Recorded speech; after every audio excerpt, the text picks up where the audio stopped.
Well, we are just 5 weeks away from Selection Sunday, and I know I'm excited to get to that part of the year where we get to find out where the Zags will be playing. We know they'll be playing in Indianapolis, but who they will be playing. Of course. And we're going to start doing this weekly segment on the Zags projected bracket as we get closer to the NCAA tournament. Mm-hmm. And the one bracketology out there, there's different ones out there, but the one that everyone really pays attention to is Joe Lunardi from ESPN. Absolutely. So each week we're going to take a look at his updated bracket, which we do have an updated bracket of this morning, and kind of break it down. What does it look like for the Zags as we get to the NCAA tournament? And then we'll unveil the bracket once we get there and kind of break down the real one. But of course, looking at the bracket that's out today, the Zags are the number one overall seed.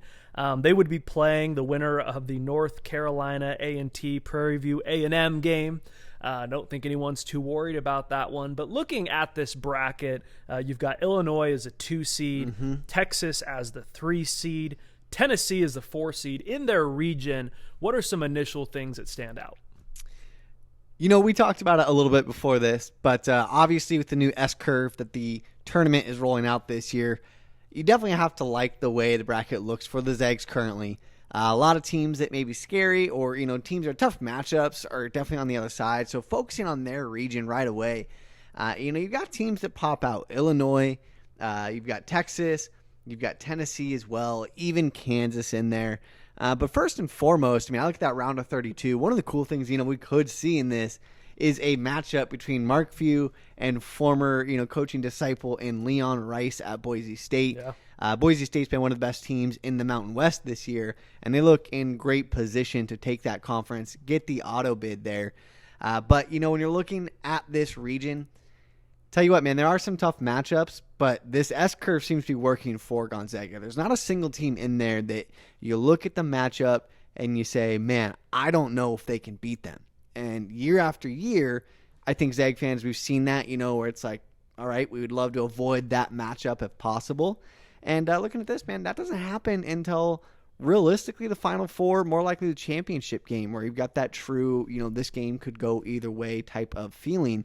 So for me right away, man, I look at this, I think your chances of teams coming out that you're going to see in the Final Four there, or the Elite Eight, really Illinois, Texas, and Tennessee, those are your teams you have to watch out for. And Illinois is playing great basketball. They are a very, very hot team right now. They've got Ayo Dosunmu, I believe is how you say that. Just an absolute baller, the 6'5 junior from Illinois. He's averaging 21 points a game, just over 5 assists a game, and over 6 rebounds a game as well, 41% from 3. That's the guy that can do it all. And, if it comes down to that matchup, that's the guy on that team right there. You have to focus on him on the perimeter. Coburn on that team is a mountain inside. He's going to get his, so you have to control that perimeter. And, that's really been a focus for the Zags. I think we talked about it a lot in non-conference too. We saw the perimeter defense early in the season, a little loose, if you will, and that's definitely something that they've focused on throughout league play here and just kind of looking to see that go forward. I think perimeter defense and the tournament is really where you make waves. Well, as you talked about, there are a lot of teams that you are avoiding. I think everybody assumes you're going to have Gonzaga and Baylor on opposite sides of the bracket, as long as neither of those teams drop a game or two. You look over to Baylor's side of the bracket, and, they've got Houston over there. They've got Michigan. They've got Villanova. All teams I would really like to avoid on our side of the bracket. Yep. I do think that side of the bracket is a lot tougher side of the bracket. Agreed. And we talked off air that, most people are going to have Gonzaga and Baylor in their Final Four. And what we're trying to figure out now is who are those other two teams? And, really you have that tier 2 of teams after Gonzaga and Baylor. And you mentioned it a little bit. It's like who has the capacity to make the Final Four? And a team either does or does not. And you look at a team like, Villanova, Michigan, Houston. All those teams can make the Final Four. Go back over to the Zags side of the bracket. And in the Zags region, they would meet Tennessee in the Sweet 16.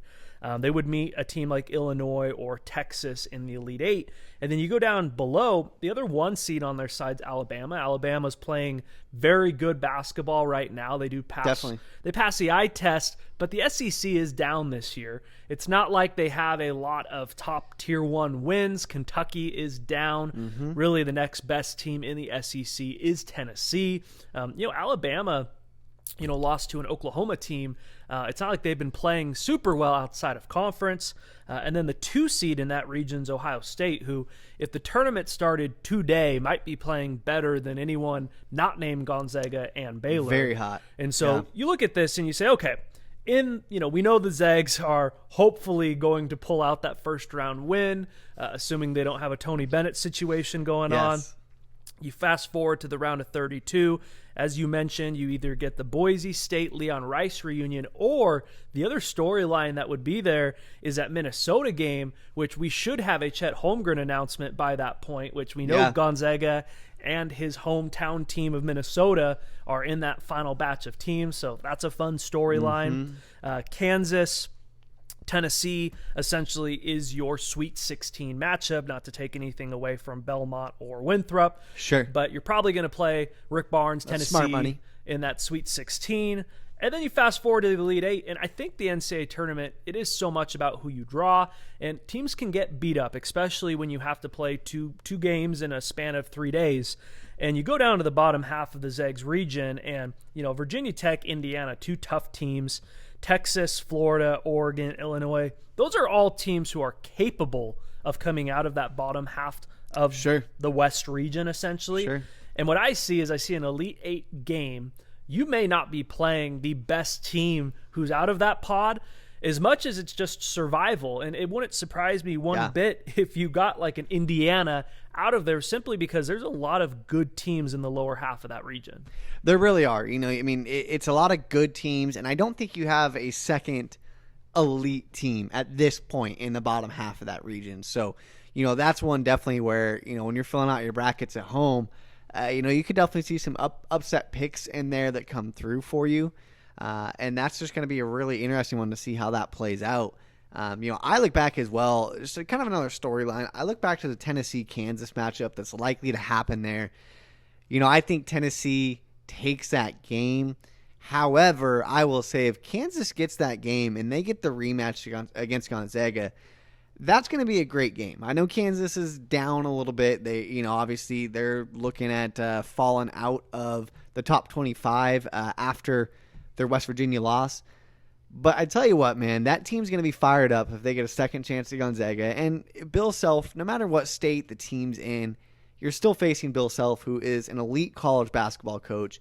And that's going to be a great game there. It really is. So, I think that their region, while it is not loaded or stacked by kind of looking at the other regions, it's just one where we could see a lot of madness going on. And that's exactly why we all tune into March right there.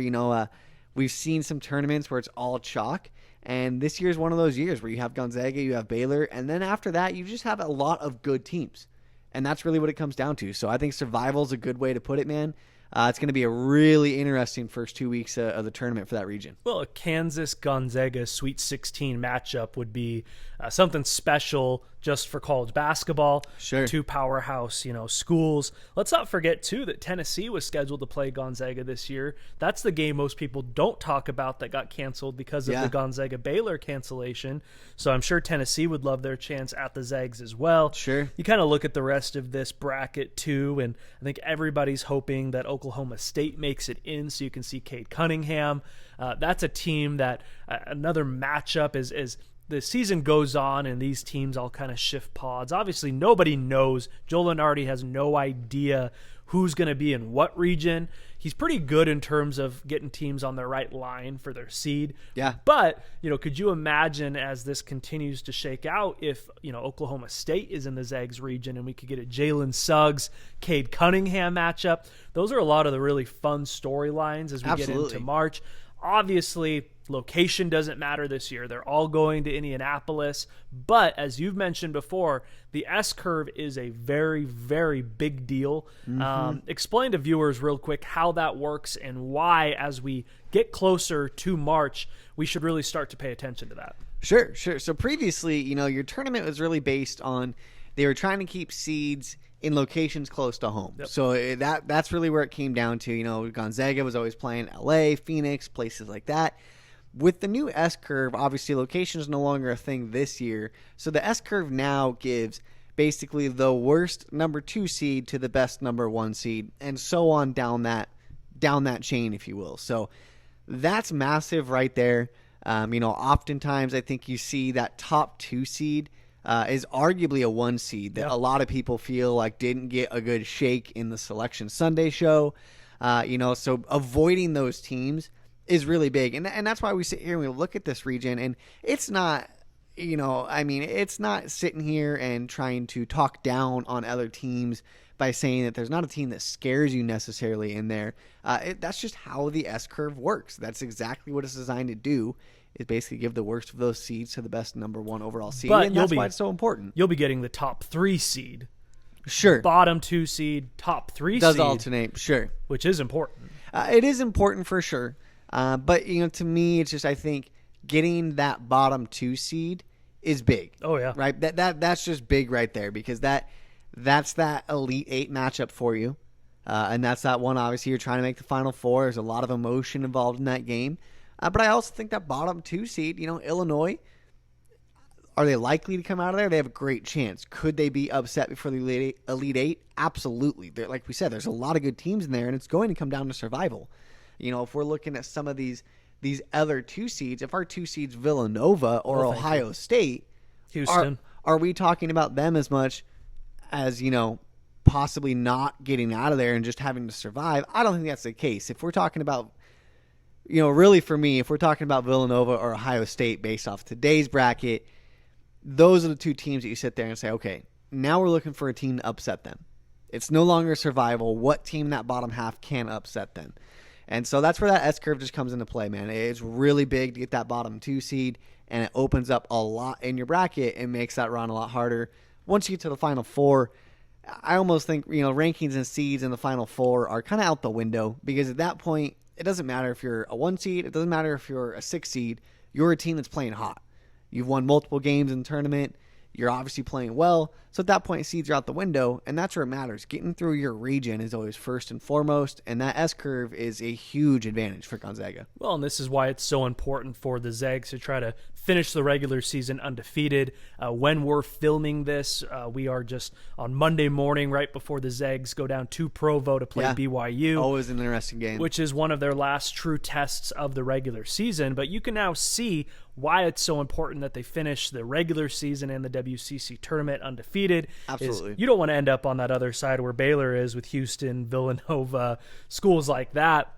So it will be very interesting. But again, like we said, we are now just 5 weeks away from Selection Sunday, when we will be the Monday after breaking down the Zags real bracket. Let us know down in the comments what schools you'd like the Zags to avoid, who you think potential Final Four teams would be outside of Gonzaga and Baylor. And I'll tell you what, we will have a lot of fun breaking this down as we get closer to March.